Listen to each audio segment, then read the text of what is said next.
Agustín Laje y Nicolás Márquez. Agustín Laje es un joven ensayista cordobés que ha publicado 4 libros y brindado conferencias en las principales ciudades del continente americano. Es egresado del Centro de Estudios Hemisféricos de Defensa de la Universidad Nacional de Defensa de Washington y ha terminado de cursar su licenciatura en Ciencias Políticas en la Universidad Católica de Córdoba. Ha sido premiado con importantes galardones nacionales e internacionales por sus trabajos académicos. Actualmente dirige el think tank Centro de Estudios Libre, www.libertadyresponsabilidad.org. Nicolás Márquez es ensayista y analista político, tiene 12 libros publicados y ha brindado conferencias en las principales ciudades del continente americano. Es egresado de la Facultad de Derecho de la Universidad Nacional de Mar del Plata, egresado de la Facultad de Ciencias de la Comunicación de la Universidad FASTA y también es egresado del Centro de Estudios Hemisféricos de Defensa. Actualmente dirige el diario digital www.prensarepublicana.com. Recibimos con un fuerte aplauso a Nicolás Márquez.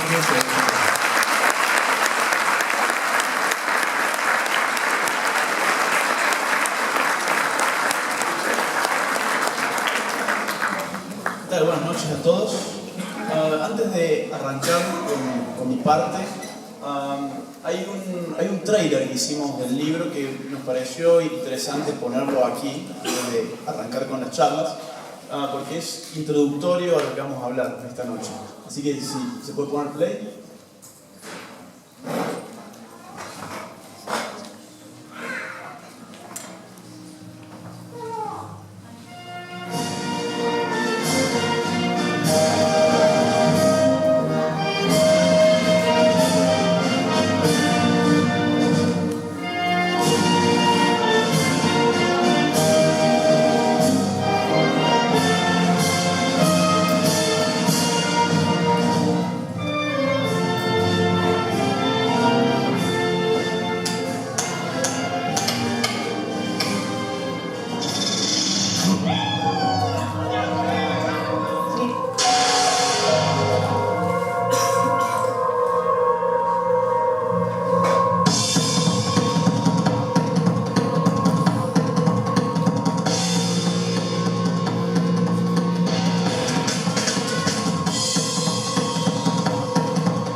Si se puede encender un poco las luces ahora, fueron apenas unos minutos, gracias.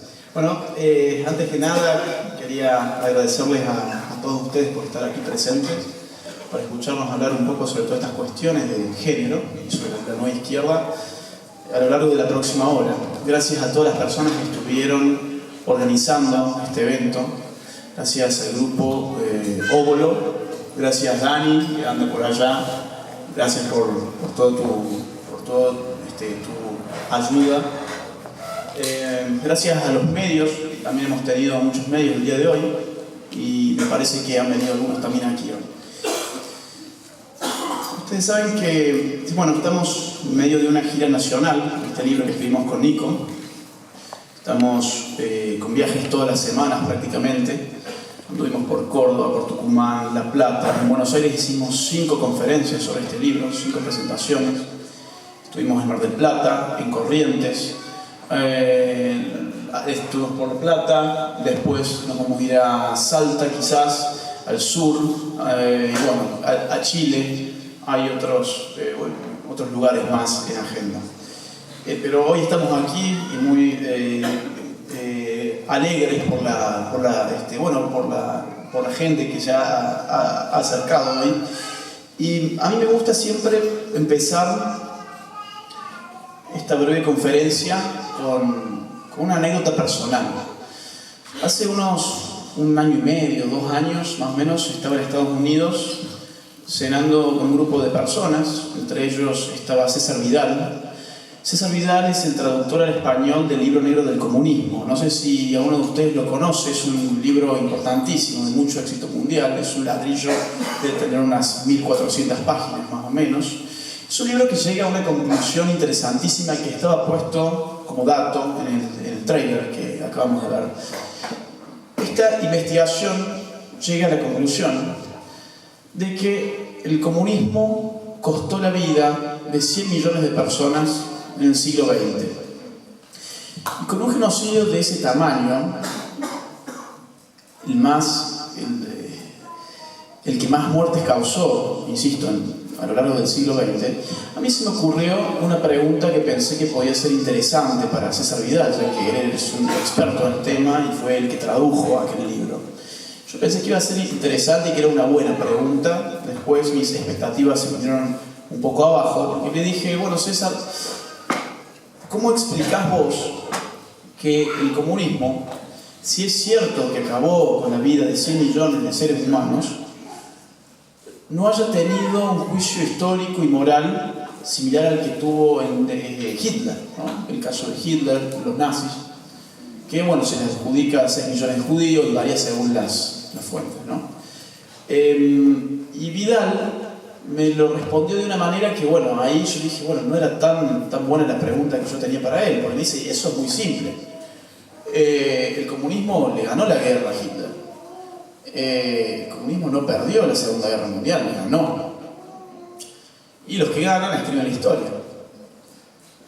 Esa respuesta me satisfizo en ese momento, a medias, pero me dejó pensando, ¿no? Y pensando a lo largo de los días que subsiguieron, digo, bueno, un momento, ¿no? Porque el comunismo también pierde la Guerra Fría, cae por su propio peso, ¿no? Y lo que pasa es que no hay tanta verdad en última instancia en aquello de que los que ganan una guerra armada, un combate en términos bélicos, sean los que después tengan asegurada la victoria en el campo de las ideas, en el campo de cómo se cuenta esa historia. Y si para más datos faltan, miremos lo que pasó con la década del 70 aquí. Las Fuerzas Armadas ganaron la guerra interna y sin embargo la guerra política y cultural, histórica, la terminan ganando quienes perdieron en el plano de las armas. Entonces con Nicolás hemos estado muy interesados en los últimos años por toda esta cuestión de las luchas de las ideas, la lucha cultural. También es una palabra que aparecía en el trailer y que es clave para nuestros tiempos. Porque nosotros entendemos que tras la caída del muro de Berlín en el 89, tras la implosión de la Unión Soviética 3 años más tarde, el mundo libre llegó a una conclusión errada. Tal conclusión fue que habíamos arribado a una suerte de fin de la historia. Un momento en el cual ya no tenía más lugar la ideología, habíamos llegado a un sistema de organización política y social que era un modelo último, no había nada más luego de ello. Eso se ve muy reflejado en publicaciones importantísimas de la época, como El fin de la historia y El último hombre, de Francis Fukuyama, o algunos años antes, un profesor de Harvard, Daniel Bell, escribe un libro que se llama El fin de las ideologías, cuya tesis era muy similar. Bueno, hemos llegado a un mundo donde las ideologías ya no tienen lugar, estamos en el mundo de la técnica, ya no nos tenemos que preocupar más, en verdad, por las ideas. Las ideas que están cerradas para siempre, son las que van a regir el mundo de ahora hasta el fin de los tiempos. Esa es un poco la tesis del fin de la historia. Entonces no nos vamos a preocupar por esa lucha, sino que nos vamos a dedicar a vivir en un nuevo contexto donde la técnica, que por definición es neutra, va a ser la que reine sobre nosotros. Nosotros con Nicolás estamos hablando un poco con el diario del lunes, para ser francos, porque las tesis de Fukuyama y Daniel Bell, que insisto, marcaron la época de la caída de la Unión Soviética, fueron falsas. Fueron falsas a tal punto de que hemos visto un renacer del socialismo en nuestro propio país, en nuestro continente. Hemos visto cómo la izquierda se ha reconvertido, tanto en términos de la teoría, como de la estrategia y como de la praxis. Y eso es lo que nos llevó con Nicolás a decir, hay que estudiar a la nueva izquierda, la izquierda que actúa hoy, la izquierda post-muro de Berlín, digamos. Entonces, dividimos este trabajo, que dicho sea de paso está teniendo mucho éxito porque no hay ningún trabajo en el mercado que toque los temas que hemos investigado con Márquez. Es un trabajo que se divide en dos partes. Una parte que la escribe Nicolás y una parte que la escribo yo. Así que yo ahora voy a hablar un poco sobre la mía, después Nicolás lo hará sobre la suya.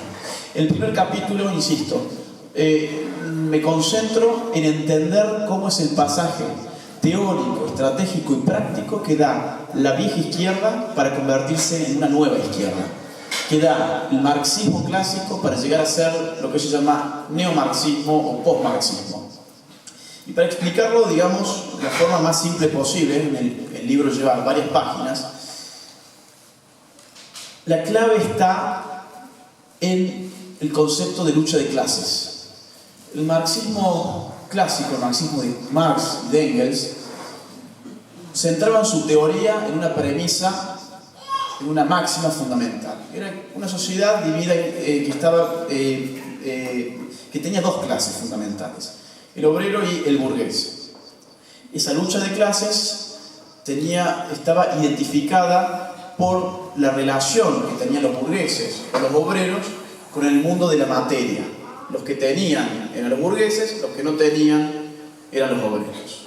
Este marco fue importante para ese entonces a los efectos de comprar como clientes ideológicos a la clase obrera en un momento en que era muy fuerte, en un momento que se estaba uniendo, en una época histórica donde tampoco le estaba pasando bien, y sirvió, pero sirvió durante un tiempo.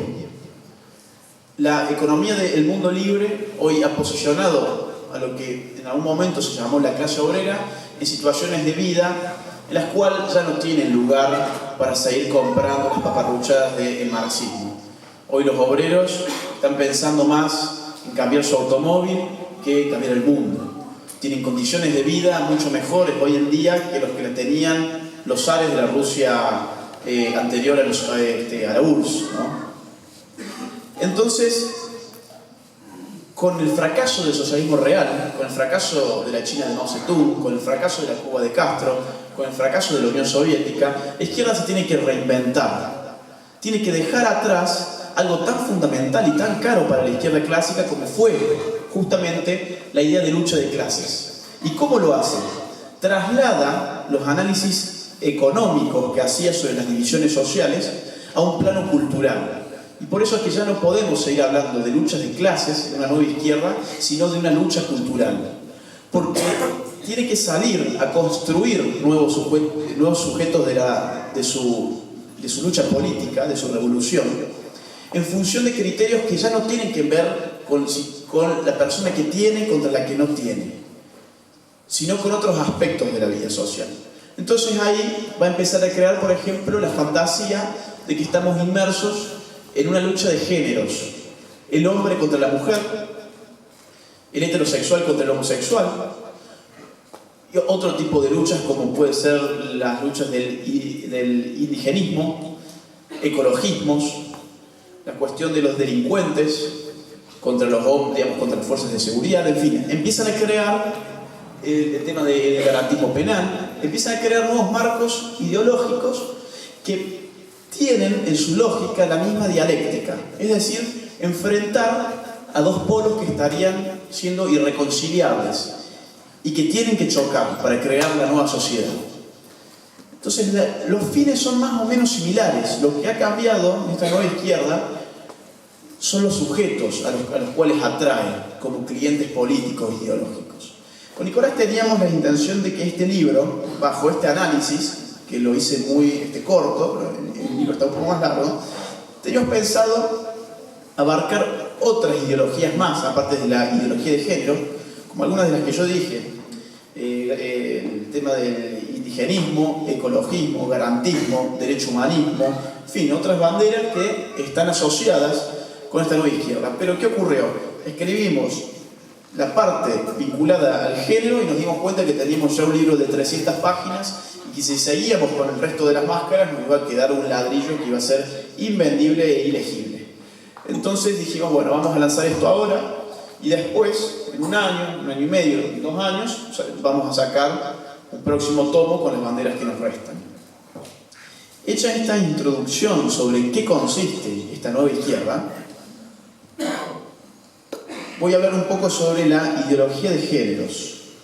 La ideología de género tiene 2 ramas fundamentales.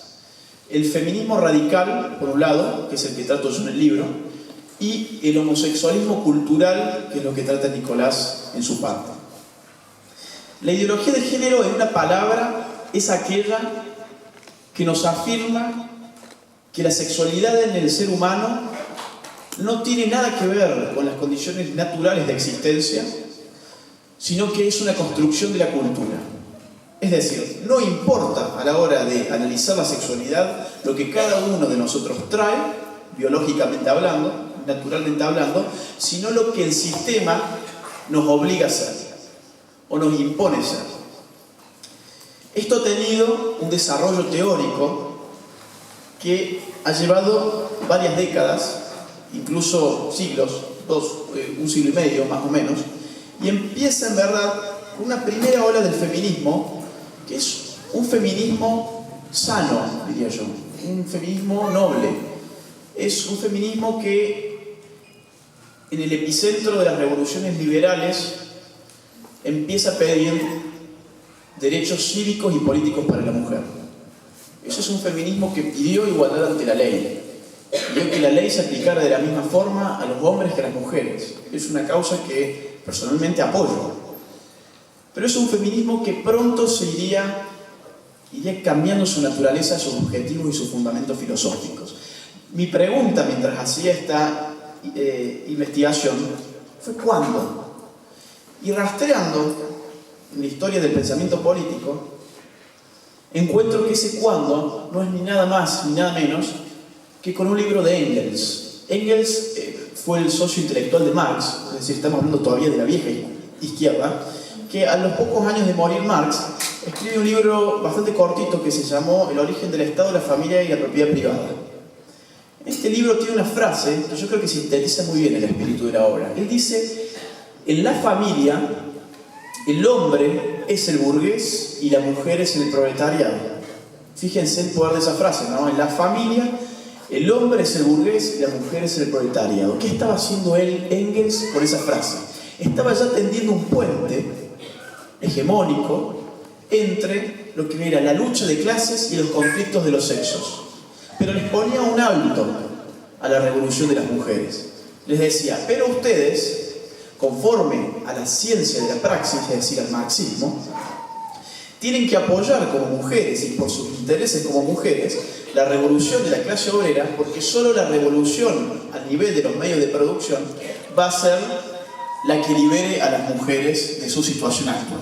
Es decir, si el obrero hace su revolución y la gana, la mujer va a ser por añadidura, conforme al cambio del sistema económico, libre. Obviamente esto se da en la Rusia soviética, pero ocurre que la mujer, lejos de ser libre, le ocurre todo lo contrario. Hay un subcapítulo entero sobre la historia de la mujer en Rusia, en la Rusia soviética. Es espeluznante la cantidad de datos adquiridos, donde uno puede ver cuál era realmente la condición de vida de la mujer y cómo era cosificada como un instrumento al servicio de los deseos de la clase obrera. Es decir, la mujer en la Rusia del comunismo, en aquella que Engels pensó que iba a ser libre, no fue libre ni por cerca. Entonces, ¿qué ocurre? Va a surgir otra ola de feminismo. Si esta, la de Engels, la del marxismo clásico, fue la segunda ola, va a surgir una nueva ola, pero ya no en los países comunistas, sino, por ejemplo, en Francia, en Estados Unidos, en Canadá, en el mundo libre, digamos. Va a surgir una tercera ola, donde dicen, claro, esto no era tan así como los marxistas clásicos lo aseguraban. En verdad lo que hay que modificar no es la estructura de la propiedad privada y solamente eso nos va a traer la libertad de las mujeres. Lo que hay que modificar es la cultura. Entonces, cuando estas tesis se empiezan a pensar, va a llegar un libro que es fundamental, es fundacional de la tercera ola del feminismo, que es el de Simone de Beauvoir. No sé si ustedes la ubican, fue la mujer de Sartre, un personaje muy reconocido en la Academia Francesa, y ella escribe un libro que se llama El Segundo Sexo, una cosa así bastante importante, pero donde inmortaliza una frase que yo creo que es el inicio de la ideología de género. Ella dice, no se nace mujer, llega una a serlo. No se nace mujer, llega una a serlo. ¿Qué significa eso? Bueno, justamente lo que hablábamos hace un rato, que el ser mujer no tiene nada que ver con nuestra situación dada, biológica, sino que es lo que nos obliga a hacer, y contra eso tenemos que pelear, ¿no? Y esto se va a empezar a radicalizar cada vez más, y van a empezar a caer en extremos a partir de esta premisa inicial otras autoras. Otra francesa, por ejemplo, como Monique Wittig, llega a la conclusión de que en verdad la mujer no existe. Esa es una frase de ella, la mujer no existe. Y uno dice, fíjense las paradojas de este feminismo, ¿no? Que le miente a la gente que está haciendo una cruzada por la mujer, pero por otro lado afirma en sus textos teóricos más importantes que en verdad la mujer no existe. ¿Por qué hacen esto? Muy simple, porque si la mujer no existe, el feminismo puede incorporar en sus discursos políticos, en sus praxis militantes, a nuevos sujetos, digamos, a los homosexuales, a los transexuales. El feminismo deja de ser algo específico de la mujer. Y va a haber otra teórica importantísima de Estados Unidos, en este momento diría que es la más importante en lo que hace estas cuestiones, Judith Butler, viaja por todo el mundo dando sus conferencias, que ella llega a la conclusión, en su libro El género en disputa, de que en verdad el sexo siempre fue género. O sea, ese es el estadio último de la ideología de género. El sexo en verdad siempre fue género, es decir, el sexo no tiene nada de natural, sino que es simplemente una construcción de la cultura en la que tenemos que golpear. ¿Golpear para qué? Bueno, ahí viene lo que tiene que ver con la izquierda. La izquierda lo que hace es inyectar en estas corrientes teóricas la idea de que si hay oprimidos en términos de género, eso es porque hay una iglesia que los obliga a seguir su género, o digamos su sexo, y por otro lado hay un sistema occidental de valores tradicionales que también los obliga a ser, sea heterosexuales, o a ser varones, o a ser mujeres, etc. El libro va, entonces, haciendo, mi parte del libro, todo un recorrido teórico de cómo se van radicalizando esas ideas. Ahora bien, la pregunta es, ¿estas ideas son ideas de algunos trasnochados que tienen algún subsidio de algún, digamos, y que casi que discuten el sexo de los ángeles, ¿no? Casi que están teniendo charlas entre ellos mismos en círculos herméticos que no tienen ninguna consecuencia en la realidad práctica? Absolutamente no. Por eso el libro también, además de jugar con la teoría, hay un ida y vuelta constantemente entre cómo la teoría después tiene sus efectos sobre nuestra práctica social de todos los días. Yo entiendo, tengo la tesis, de que el feminismo radical tiene una agenda mundial que se va dando de a pasos sucesivos, graduales, hasta no cumplimentar una demanda, no puede llevar a la agenda una demanda más radical.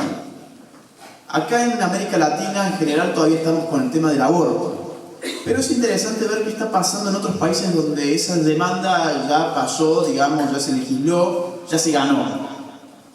El libro está plagado de ejemplos empíricos, de casos prácticos, pero les comparto, por ejemplo, algunos. En Suecia tenemos al partido de izquierda que ha presentado un proyecto de ley para que el Estado obligue a los hombres a orinar sentados, tal como lo hacen las mujeres, porque haciéndolo de pie está ejerciendo, no sé, una suerte de violencia de género, ¿no? Porque tenemos que llevar la igualdad incluso al retrete. El Partido Liberal de Suecia está pidiendo que se legalice allí la necrofilia y el incesto, es decir, el sexo con los muertos y el sexo con los familiares próximos. En Alemania están jugando con las formas de vestir a los niños en los colegios. Instan a los niños a que se vistan de niñas, instan a las niñas a que se vistan de niños, y los educadores tienen completamente prohibido llamarlos de él o de ella, para no inculcar estereotipos de género. Una cosa absurda, ¿no? En Canadá hay una militante muy reconocida que se pasea por la ONU dando sus conferencias, tiene muchísima pantalla en todo el mundo, se llama Anita Sarkeesian, que ella tiene una tesis increíble, ¿no? Ella dice que los videojuegos son heteropatriarcales, o sea, que acentúan la dominación del hombre y la vigencia de la heterosexualidad. Y el más heteropatriarcal de todos los videojuegos viene a ser Mario Bros. De Nintendo. No sé si se acuerdan de Mario Bros., pero ella dice, bueno, esto, ¿no?, con sus fundamentos tan llamativos como, por ejemplo, que la princesa en la saga de Mario aparece 13 veces, de las cuales 12 es secuestrada por un dragón. Entonces para ella el dragón es el hombre, ¿no? No sé, una cosa media rara, pero la ONU le da su micrófono, le paga sus viajes, en fin.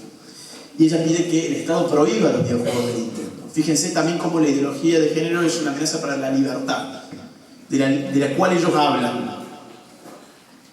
En Andalucía hay inspectores estatales que vigilan diariamente las instituciones educativas con el fin de prohibir de que los educandos y los educadores digan palabras como, por ejemplo, alumnos, profesores, investigadores. Esas son palabras nazis, ¿no?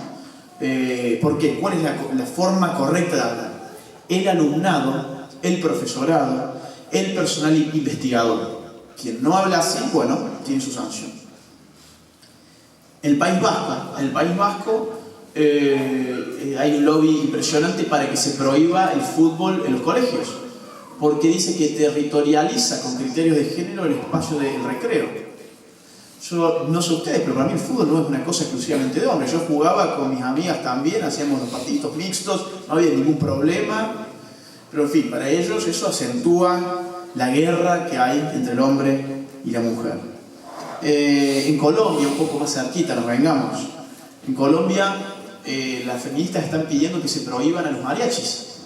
Dice que sus letras son heteropatriarcales, ¿no? Porque hay toda una cosificación de la mujer en su música. En Canadá hacen un poquito, esto es algo que no está en el libro, por ejemplo, esto lo agrego en las charlas, pero pasan cosas todos los días con la cuestión del género, que hay tantas cosas que si tuviésemos que sacar otra tirada, creo que tenemos para incluir por lo menos unas 50 páginas más. En Canadá, hace algunas semanas, lo que se legalizó fue la zoofilia, es decir, el sexo con animales. Eso sí, con el resguardo de que no se puede tener sexo donde la penetración sea del hombre hacia el burro, el caballo, el perro, no lo quiero ni pensar, ¿no? Pero son cosas que pasan todos los días. Y usted dirá, bueno, pero ¿qué tiene que ver esto con el feminismo? ¿Qué tiene que ver con la ideología de género? Bueno, volvamos a la definición. El sexo en verdad siempre fue género, es decir, el sexo siempre fue cultura. No hay naturaleza para hablar de la sexualidad. Y si no hay naturaleza, ¿por qué habríamos de poner reglamentaciones? ¿Por qué habríamos de considerar que está mal que una madre tenga relaciones sexuales con su hijo? ¿O por qué haríamos de pensar que está mal que el dueño de un perro tenga relaciones sexuales con su perro o que una persona viva con un difunto? Si es pura cultura. Y aún peor, y esto es lo que más nos preocupa en este momento, ¿por qué habríamos de poner límites a algo tan cultural, entre comillas, como la edad? ¿Por qué habríamos de pensar que hay algo de malo en las relaciones sexuales pedófilas?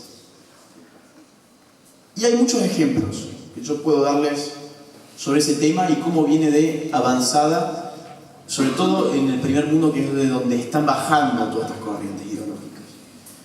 En Canadá tenemos la Queen's University, donde allí se desempeña el doctor Quincy, es un psiquiatra muy reconocido, lo llevan también por todo el mundo a dar cátedra en todos lugares, y él tiene la tesis de que la pedofilia es una orientación sexual más. Ahora bien, ¿esto es un desvarío de un profesor de una buena universidad simplemente? Yo lo dudo, y lo dudo ¿por qué? La Asociación Americana de Psiquiatría, en su manual diagnóstico y estadístico de los trastornos mentales de la edición del 2013, quitó como trastorno la pedofilia y la ubicó como orientación sexual más, al lado de la heterosexualidad y de la homosexualidad. Después hubo un escándalo, pero hubo un intento de normalizar la pedofilia a través de la psiquiatría. A través del escándalo que se generó en la edición del año siguiente, lo volvieron a poner en donde estaba, pero es alarmante, porque esta gente juega con una cuestión de prueba y error. A ver, ¿podemos llegar hasta acá? Bueno, todavía no, vamos a esperar un par de años más. Vamos a seguir por otro lado y después vamos a volver a la carga. Miren, en Italia, la Corte Suprema de Apelación benefició a un hombre de 60 años que había mantenido relaciones sexuales con una niña de 11 años varias veces, sobre la base de que la niña habría consentido el coito con el mayor. Fíjense cómo baja la teoría a la práctica diaria, insisto con esto. Hay una feminista radical de Canadá que se llama Shulamit Firestone. Ella escribió un libro que se llama La dialéctica del sexo. Y ella allí establece, por ejemplo, que en el mundo post-feminista, es decir, luego de la revolución del feminismo radical, va a ser un mundo que acepte incluso las relaciones sexuales entre adultos y niños sobre la base de dos consentimientos, de dos puntos. Una, que el niño consienta la relación con el adulto, un absurdo incalificable, porque eso es lo mismo que poner al adulto y al niño en un mismo nivel de poder, cuando sabemos que no tiene un mismo poder ni psicológico, ni físico, un adulto que un niño. Y la otra es que, bueno, que el niño tenga sus órganos sexuales de un tamaño dado que el hombre pueda efectuar el acto sexual con él sin generarle mayores traumas. Esto así, que suena tan espantoso, pero yo lo tengo que hablar, insisto, incluso en este tipo de conversaciones que hay gente mayor, hay damas, pero lo tengo que hablar porque es lo que esta gente escribe y es lo que esta gente enseña. No es esto un blog, es un libro que se enseña en todas las universidades del mundo, La dialéctica del sexo de Firestone. Y nadie salta a decir absolutamente nada sobre eso. Y sobre esa base falló la Corte en Italia. En Holanda tenemos un partido que se constituyó en el año 2006 con el expreso fin de legalizar la pedofilia. ¿Sobre qué marco filosófico? Sobre este marco filosófico. El sexo es pura cultura. Entonces, ¿por qué a mí la cultura me va a impedir tener relación con un menor? En el mismo país, Holanda, ya hay sexólogos que están pidiendo que sea el Estado el que produzca el porno infantil. Eso sí, el video pornográfico debe mostrar en pantalla un sello que asegure desde el Estado que los niños no fueron sujetos a coerción, que hicieron todo lo que se puede ver en sus videos porque les gustaba, ¿no? A ese nivel están llegando las cosas. El Partido Verde de Alemania apoya la pedofilia, el partido de izquierda también. Bueno, y acá en Argentina tenemos